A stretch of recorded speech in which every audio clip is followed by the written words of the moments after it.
Konosuba, God's Blessing on This Wonderful World, is my favorite isekai story, and for quite a while was the only one that I thought used the setting nicely to its advantage. While I think from a fantasy perspective it has a better set-up world than you might expect, it is sorely lacking compared to its fellow good isekai, like Re:Zero or Mushoku Tensei, which I can say have fantastic world building. Konosuba makes up for its bland isekai world building with fantastic comedic timing and the great characters, since Kazuma and Co. have such great chemistry. I was interested in catching up to Konosuba since I knew it was kinda long and I needed a book to read before bed, and the Megumin spin-off is just about to get an anime, so I wanted to up my hype. But what happened definitely surprised me. Firstly, to build up my narrative, I read all 17 volumes of Konosuba in exactly 2 weeks, which is more than 1 volume a day. But in reality, it was 3 to 4 novels the first week, and the last 2 days, 3 to 4 novels. I was blowing through multiple volumes in a day because I felt like they were so easy to read.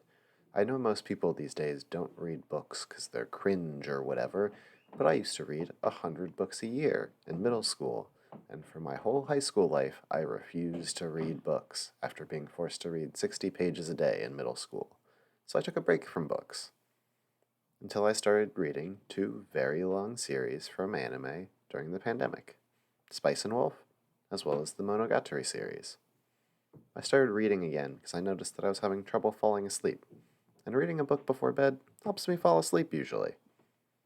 The exception to that was the Konosuba Light Novels, which I could not put down even for a second. I tried reading the first night and wound up finishing the first volume and started the second one since I knew what happened, since it was just the content from the anime. And then I realized, oh no, it's 2 a.m. I need to sleep. So I cut myself off. But I wasn't tired at all. I couldn't sleep. So I finished the second volume, then slept. I started reading during the day, since I was enjoying it enough to do that with my free time, and I got out of what was adapted to the new stuff pretty quickly, since it's only 5 volumes that have been adapted. Without spoilers for the story, the best volume was by far the 6th volume. There were so many fun characters introduced. The 6th volume focuses on Iris, Eris, and Chris, who are all really fun characters, who have really fun different dynamics with Kazuma than that trio of idiots we're all used to. I think the issue that this volume covers is the most interesting, and nicely leads into the rest of the story, which has a bit of a different tone. This tone is connected to my main problem that I have with the storytelling, because it's a little bit different from Kazuma's perspective. That being, he is incredibly rich after the 3rd volume and doesn't want to do anything.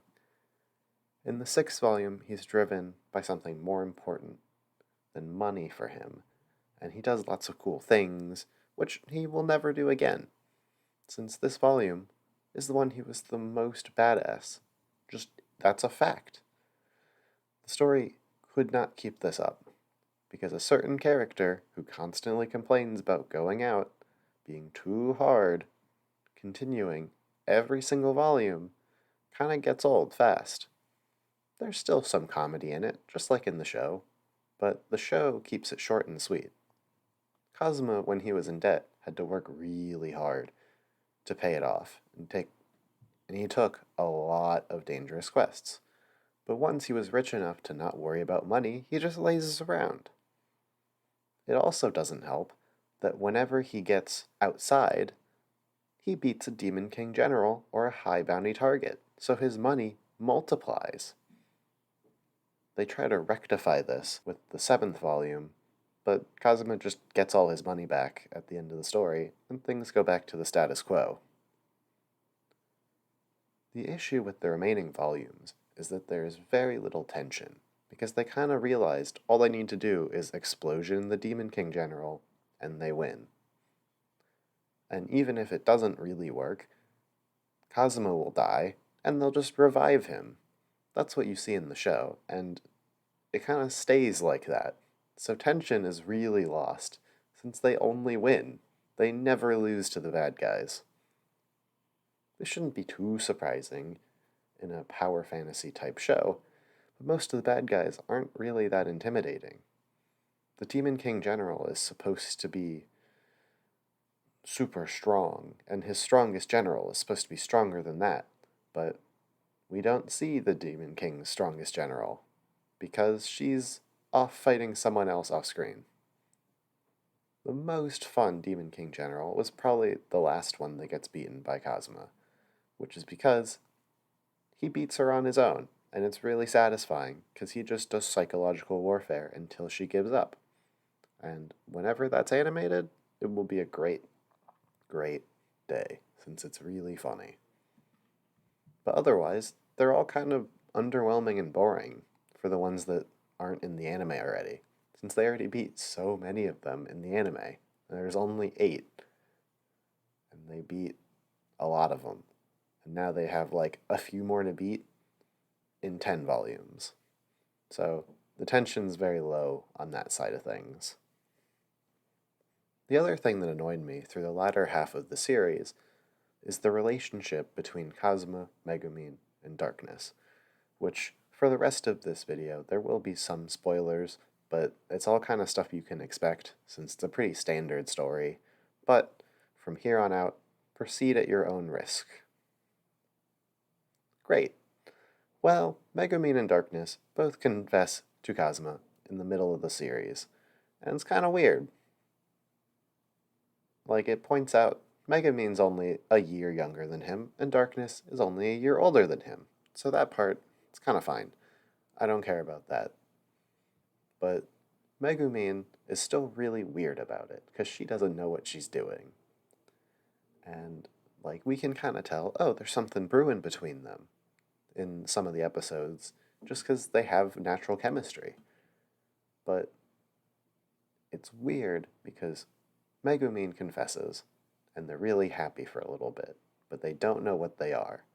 And Megumin puts it as, we're less than lovers, but more than friends. And that's not what you want to hear as a dude. And Kazuma's very upset and sad, and calls her a seductress, and he's not happy.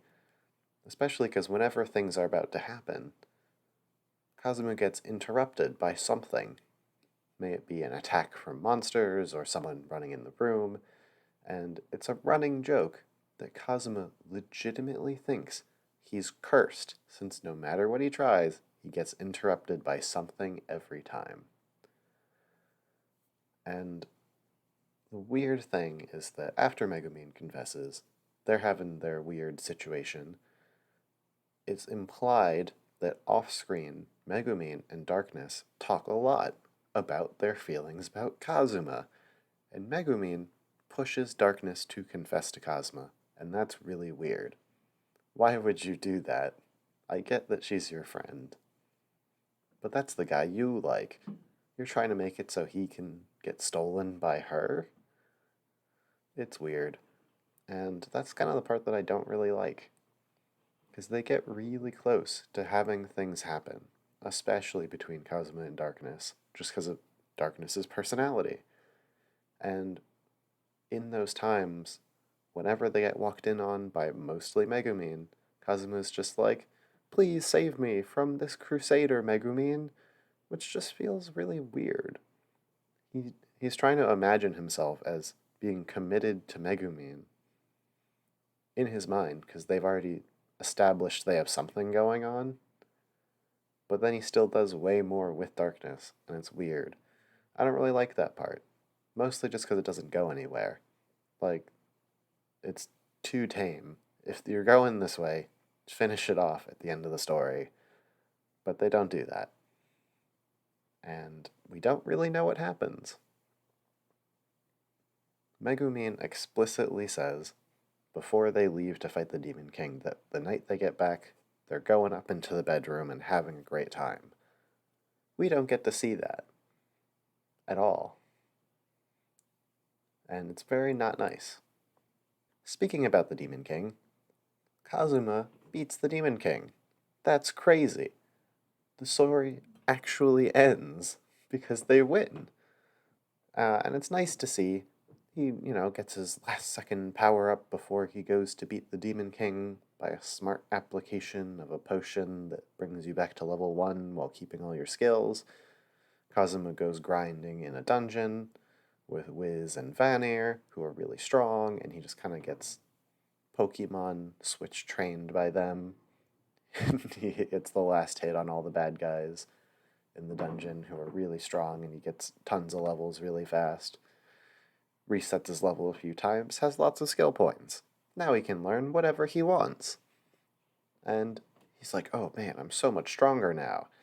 He's not really. He's kind of the same. He mostly uses the same spells because they're the ones he knows how to use. And he tries using intermediate magic, and he's just like, oh, it did nothing. It's still really weak because he's still weak because he's not a mage. You're like, oh, makes sense. And he's like, oh man, I'm going to show that I'm really strong now. I'm going to beat the Demon King one-on-one. And he wins by learning explosion and then suicide explosioning on both of them. But yay, we beat the Demon King. And he does. That's just kind of how it ends. Beats the Demon King, comes back to life, because of course he does. And the story ends. But going back on track, the story feels really incomplete after the Demon King gets beaten, because so many plot points are left unresolved. Firstly, it is said that whoever beats the Demon King marries into the royal family, which would mean that Kazuma is supposed to marry his little sister princess character, Iris, even after having 2 relationships that are currently unknown with Darkness and Megumin. Secondly, the Demon King's daughter, who's said to be stronger than him, is still alive, without an army or castle, but still alive. Thirdly, there's a person in the capital that Kazuma swore to get revenge on at some point in the future for making him temporarily lose his memory of him with Iris. And that seems like a loose end that could be fulfilled with just a single short story. He goes there and beats him up. Sounds about right. On that note, Kazuma is shown being given praise for beating the Demon King by the people around him, but there's no medal ceremony for the brave hero, leaving out someone to make a Star Wars reference.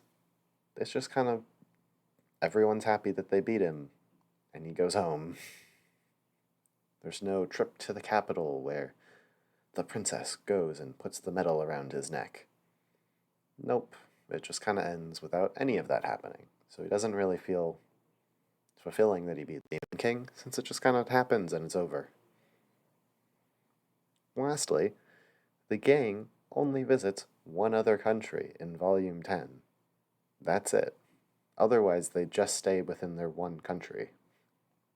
And it is said that there are a lot of countries, and that they all have to help the country that we are in to beat the Demon King, because we're the only ones that, share land borders with the Demon King.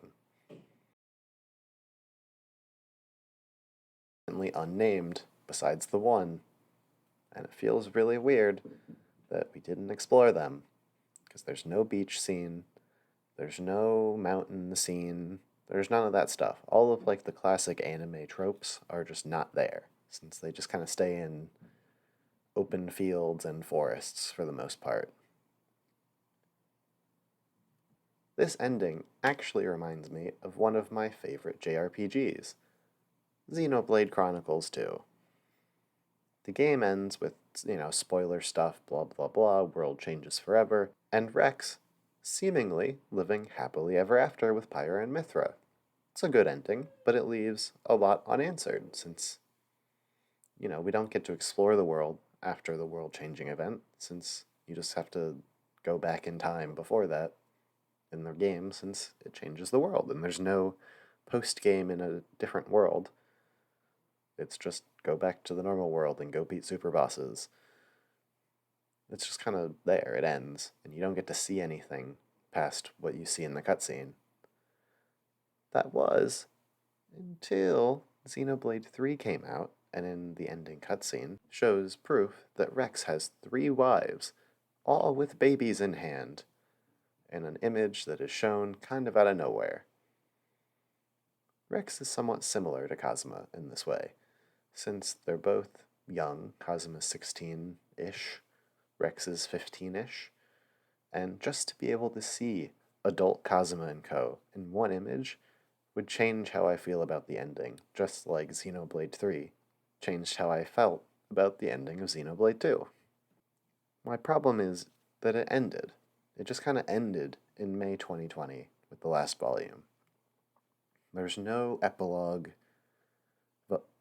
no epilogue volume, no spin-off relating to like Iris, who is a character that is not explored at all in like the future sense, because she's gonna do something in the future. She's just a kid now. In 10 years, she'll be queen, or whatever. There's a lot to see there. And I think about the Spice and Wolf series, which I finished, which has both a full novel, just kind of based on what happened after the story ended, with them owning a hot spring now that they built in the previous volume. And they also have a spin-off with their kid, and one of the main characters, who was already a kid, as an adult now. And I don't need to see an army of Kazuma's kids with Megumin and Darkness going on an adventure. But, like, a wrap-up novel would make me feel great, and so much better than just leaving me blue-balled at the end. I really enjoyed reading some of these volumes, which really felt like a treat. Namely, volumes 6, 8, 10, and 15 were really, really good. But as a whole, I would say that for most people, it's not really worth reading these light novels. I enjoyed the anime since it's a really good isekai, and it was the first good one that I watched, and it will always hold a special place in my heart. But having it end in such an unsatisfying way made me a little bit annoyed that I finished it all so fast.